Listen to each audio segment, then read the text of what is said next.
Once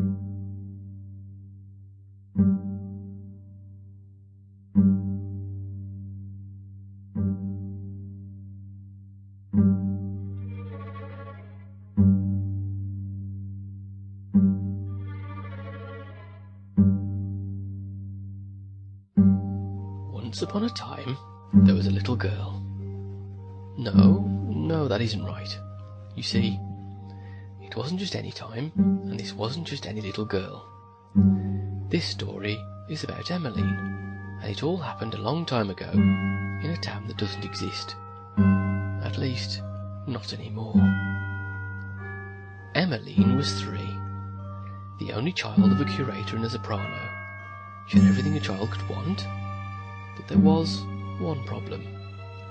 Emmeline had been forgotten by absolutely everyone. Mummy and Daddy were always preoccupied with the business of the day. The servants complained that she was underfoot.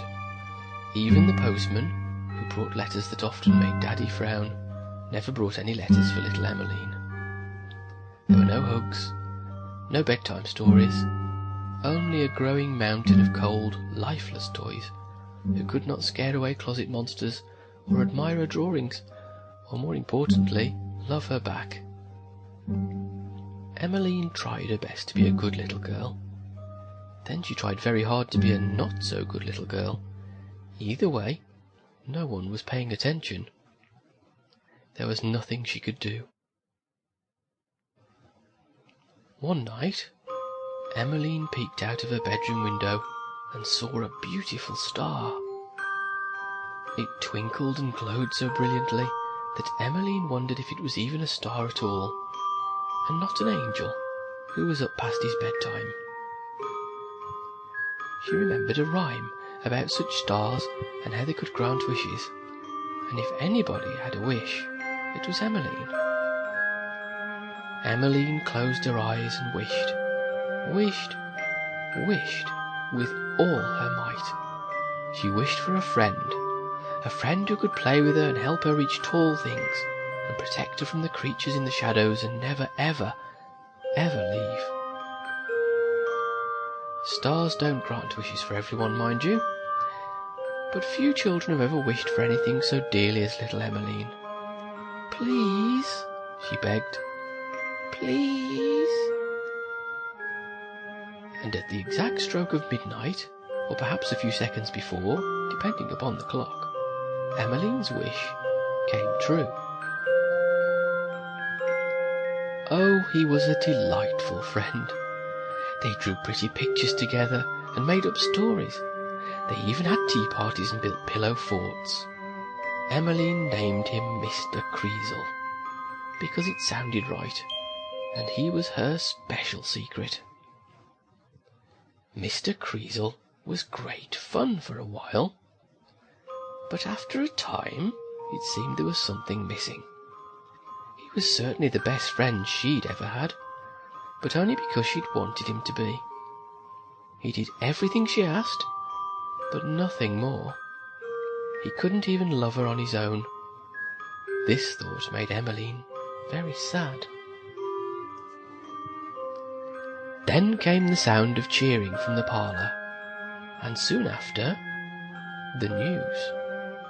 "Oh, isn't it wonderful, Emmeline?" said one of the maids, who never usually said anything to her. "Your mother is going to have a baby. You'll have a baby sister one day. Won't that be nice?" With that, the maid was gone as quickly as she'd come. Emmeline turned to Mr. Creasle, who, after considering the proper response, chose to frown. No, this was not wonderful. Not at all. This was the final straw, and Emmeline would not stand for it. With her fists clenched at her sides, and her face scarlet with rage, she opened her mouth and screamed. How dare they replace her with a new child? How dare they love another little girl? Emmeline screamed and screamed and couldn't stop screaming, and as she screamed, Mr. Creasle absorbed her wrath and began to grow. The more Emmeline screamed, the bigger and uglier he became, until he outgrew the entire house. With a terrifying roar, Mr. Creasle carried out the revenge Emmeline wanted more than ever. Crack! Went the rest of the house, and everyone inside it. Crash! Went the neighbourhood, whose children never asked to play with Emmeline. On Mr. Creasle stormed, tearing to pieces everyone and everything who'd ever failed his creator.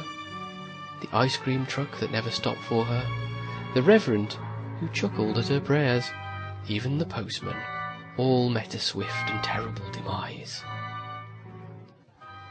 Just as Mr. Creasle was running out of things to crush and smash, Emmeline at last stopped screaming.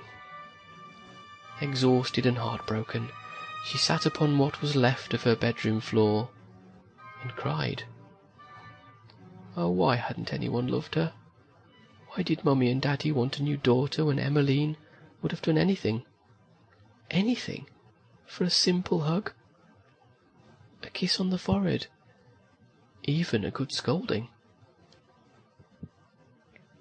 But everyone was gone. Who would love her now?